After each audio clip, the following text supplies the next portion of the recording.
waited on this day for such a long time. I played it over and over again in the forefront of my mind. The day that I get to stand here confidently before you to tell my story, like so many of those who have gone before me. I guess I need to start from the very beginning. Because, see, I always thought myself to be a phenomenal woman and understood that the world just hadn't noticed me yet. I always knew that I was gifted with unlimited possibilities. I just hadn't been discovered or unwrapped by the right opportunities. See, I was one who once dreamed, even though many tried to keep me awake. Oh yes, you're looking at a woman that once truly believed in herself. But somewhere along the way, I got stagnated by the voices playing in my head, reminding me over and over again what the last person said, that I was unwanted, weak, useless, insecure. Some even called me ugly. They said that I would never find no one to truly love me. And that no matter what I did in this life, I would never amount to nothing. And that's when fear stepped in. Fear with its small and subtle sting. Yet it was powerful enough to clip the fragile wings of my self-esteem, allowing those voices to somehow become my truth. And all those things that I once thought myself to be was no longer clear to me. See, this is my story, but it's not unique. My story has been sung about in many songs, acted out on the big movie screens, read about in books, and even some of the top magazines. Stories intertwined and bound by adversity. Yet still, not enough people have woken up to the struggles that so many women such as me face today. They can't even begin to count up the many shared tears and all the wasted years. Abandoned by not just one, but both parents. A constant reminder that having me was a mistake. How much rejection can one person take? And let me not neglect to mention how hard it was for me to live with my secret, even though the shame in my eyes reeked of it. But how could a young girl admit that the one that everybody trusted and respected came in and stole her innocence? Constantly being treated as if I was some type of cheap bargain deal. Not even deemed worthy enough to get the resources, the support, and the time I need in order to heal.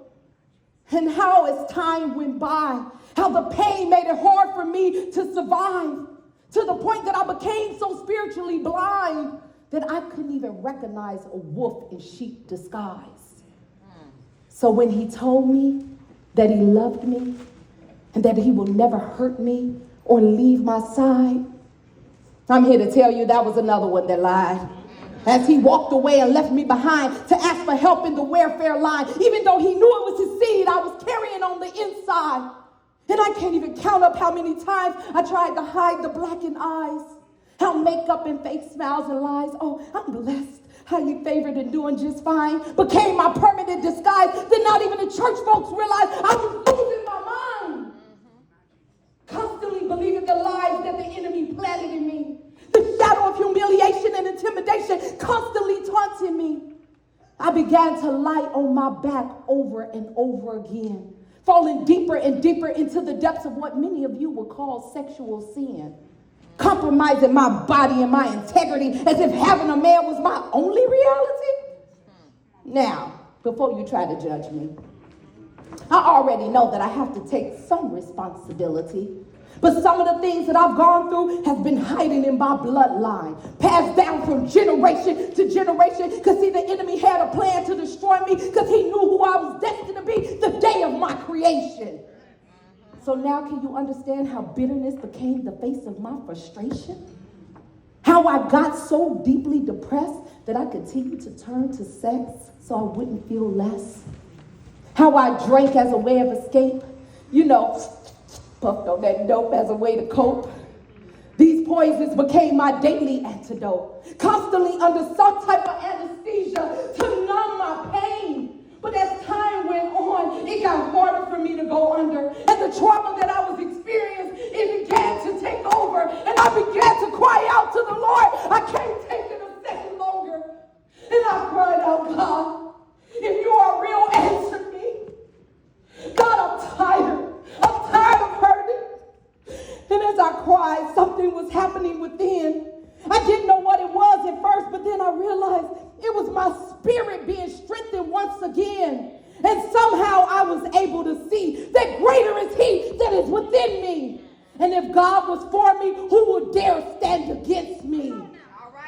Oh, his truth began to cancel out every lie. And out of the ashes and the dust I began to arise, a new creature despite the planet of my demise. Oh, I was still standing. And no matter what it looked like, I did not lose. Because God gave me a second chance. And he gave me the power to choose. And I chose courage instead of fear. I chose hope so that I can heal. I chose sunshine instead of sorrow. And I chose to live for today and let my Savior worry about my tomorrow. Come on, all right now. Because when I look back over my life, even when others walked away, he never left my side. That's why I choose life instead of death. That's why I choose to walk away than to lose myself, because I stayed. And most importantly, I chose to change. Because guess what? There's nothing wrong with change as long as you're headed in the right direction.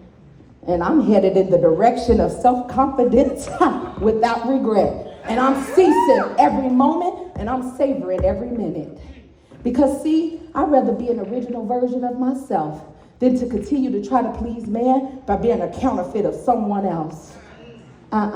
Instead, I stand confidently in my God-given authority, and I'm breaking curses generationally, because it's not just about me, but so that my whole family can grab a hold of their divine destiny. And guess what? Now I hear different voices calling out to me. It's voices of great leaders that have gone before me, reminding me that my deepest fear is not that I'm inadequate, but that I was powerful beyond measures. That it was my light, never my darkness, that frightens me. I began to question myself. Who am I to be gifted, talented, phenomenal? But actually, who am I not to be? I am a child of God. My playing small does not serve the world. And there is nothing enlightened about me shrinking. So that others around me won't feel insecure. But I was born to manifest the glory of God within me. And it's not for some of us. It's for each and every last one of us.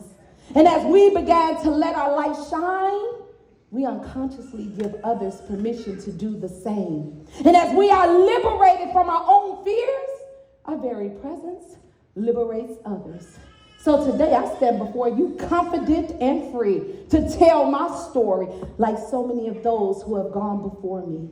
How through it all, through the pain, through the hurt, through the betrayal, through the rejection, through the abandonment, through the molestation, through it all, I found my confidence. And all along, it was in God. So I pray that today, that you will take a pause, reflect, open your hearts, ask God to heal you and strengthen you, and shift your mindset, because it's the only way you will ever live a life in confidence without regret.